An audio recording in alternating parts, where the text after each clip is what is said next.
Bismillahirrahmanirrahim. Assalamualaikum warahmatullahi wabarakatuh. Alhamdulillahilladzi bi ni'matihi tatimmus sholihat. Asyhadu an la ilaha illallah wahdahu la syarikalah wa asyhadu anna Muhammadan abduhu wa rasuluhu alladzi la nabiyya ba'dah. Amma ba'du. Pemirsa yang dirahmati oleh Allah Subhanahu wa taala, alhamdulillah pada kesempatan kali ini Allah taala masih memberikan banyak karunia kepada kita. Salah satunya adalah nikmat sehat. Dengan nikmat sehat ini kita bisa berjalan, kita bisa bergerak, kita bisa menggerakkan anggota tubuh kita sehingga kita mampu untuk bangkit, mampu untuk sholat, mampu untuk beramal, mampu untuk beraktivitas, bekerja, dan melakukan kegiatan-kegiatan yang lainnya. Pemirsa yang dirahmati oleh Allah Subhanahu wa taala, salah satu kewajiban yang harus ditunaikan adalah sholat. Sholat merupakan rukun Islam, sholat juga bagian dari tiang agama.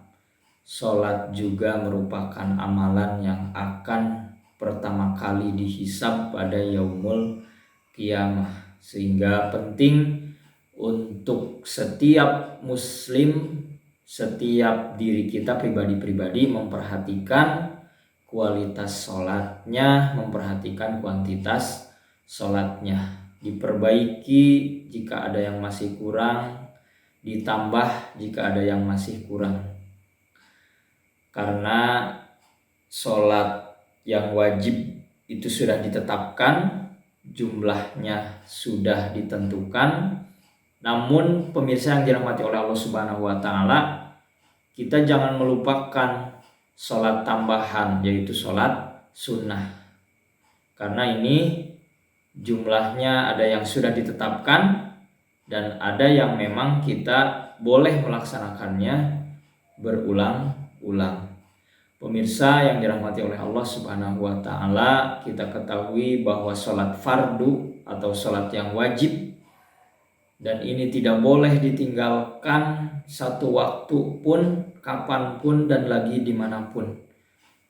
Sholat subuh, sholat zuhur, sholat asar, sholat maghrib, dan sholat isya yang berjumlah 17 rakaat. Ini tidak boleh kita tinggalkan dengan alasan apapun.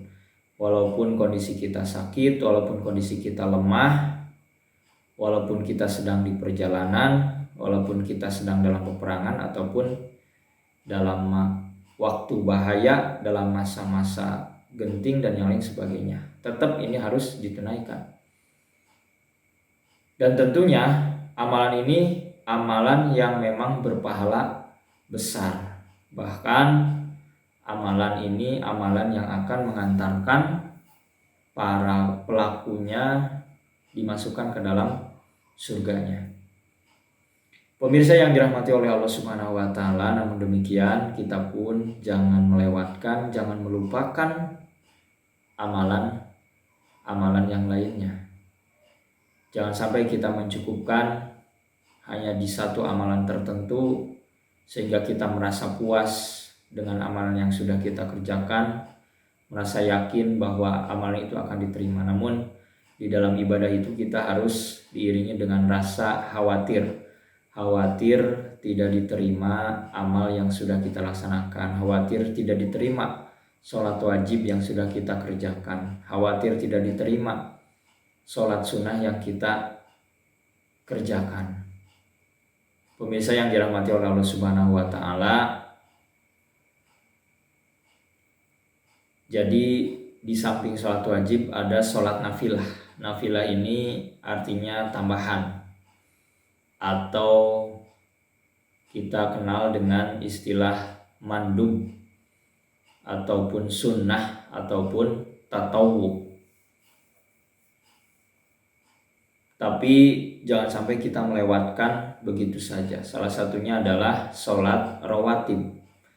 Sholat rawatib ini yaitu sholat yang mengiringi sholat fardu, atau yang kita kenal dengan sholat sunnah, qobliyah, ba'diyah, yang dikerjakan ada yang sebelum sholat fardu dan ada yang setelah sholat fardu. Dalam satu riwayat dikatakan Dalam satu riwayat dikatakan, man sholla fi yaumin wa lailatin sintai asyrata rakaatan bunyalahu baitun fil jannah. Arba'an qabla zuhri wa raka'ataini ba'daha. Wa raka'ataini ba'dal maghribi wa raka'ataini ba'dal isya'i wa raka'ataini qabla salatil fajri. Bahwa Rasulullah Shallallahu Alaihi Wasallam bersabda, barang siapa mengerjakan sholat 12 rakaat dalam sehari semalam, maka akan dibangunkan baginya rumah di surga, yaitu 4 rakaat sebelum zuhur, 2 rakaat setelahnya, 2 rakaat setelah sholat maghrib, 2 rakaat setelah sholat isya, dan 2 rakaat sebelum sholat subuh. Hadis riwayat Tirmizi. Dan ini yang dikategorikan dengan sholat sunnah muakkadah. Artinya Rasulullah Shallallahu Alaihi Wasallam dahulu semasa hidupnya beliau senantiasa mendawamkannya, tidak pernah melewatkannya sehari pun. Dan tentunya ini salah satu tauladan yang baik untuk kita. Rasulullah Shallallahu Alaihi Wasallam beliau yang seorang Rasul, seorang Nabi, hamba Allah, tidak pernah melewatkan, maka bagaimana dengan kita yang sebagai hamba biasa serba kekurangan? Maka dari itu jangan sampai kita tidak mengerjakannya. Walaupun sholat nafilah, sholat rawatib ini hukumnya sunnah. Dalam hukum fikih bahwa yang namanya sunnah jika dikerjakan akan mendapatkan pahala, dan jika tidak dikerjakan maka tidak berdosa. Tetapi pemirsa yang dirahmati oleh Allah Subhanahu wa taala, rugi sekali bagi kita jika tidak pernah mencoba, tidak pernah mengamalkan amalan yang besar ini. Kita melewatkan waktu begitu saja tanpa mendapatkan pahala, hanya mengandalkan, mencukupkan dari amalan-amalan yang biasa kita kerjakan saja. Jika di dunia kita ataupun orang-orang berlomba-lomba untuk membangun rumah, untuk membeli rumah impian agar bisa hidup tenang, hidup nyaman, hidup tentram, maka kita pun jangan melupakan kehidupan akhirat. Karena setelah kehidupan di dunia ini, kita akan melewati, kita akan berada di kehidupan akhirat, yang mana kehidupan akhirat ini lebih nyata dan lebih lama, selama-lamanya bahkan. Kalau di dunia kita dibatasi dengan usia 60 tahun, 70 tahun, 40 tahun, 30 tahun, bahkan yang masih di dalam janin, bahkan bayi yang baru lahir diwafatkan oleh Allah Subhanahu wa ta'ala. Itu hanya sementara.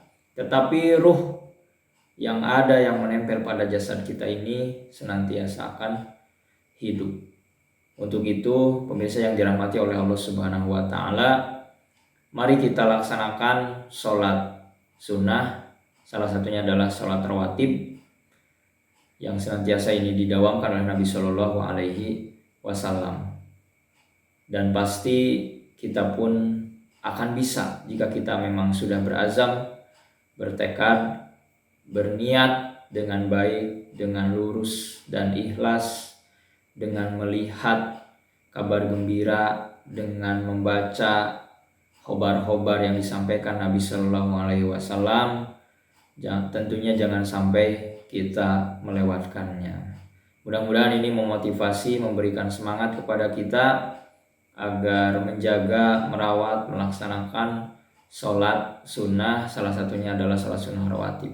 Sebenarnya banyak sholat sunnah yang jangan sampai kita lewatkan, namun pada kesempatan yang singkat ini kita cukupkan sampai di sini.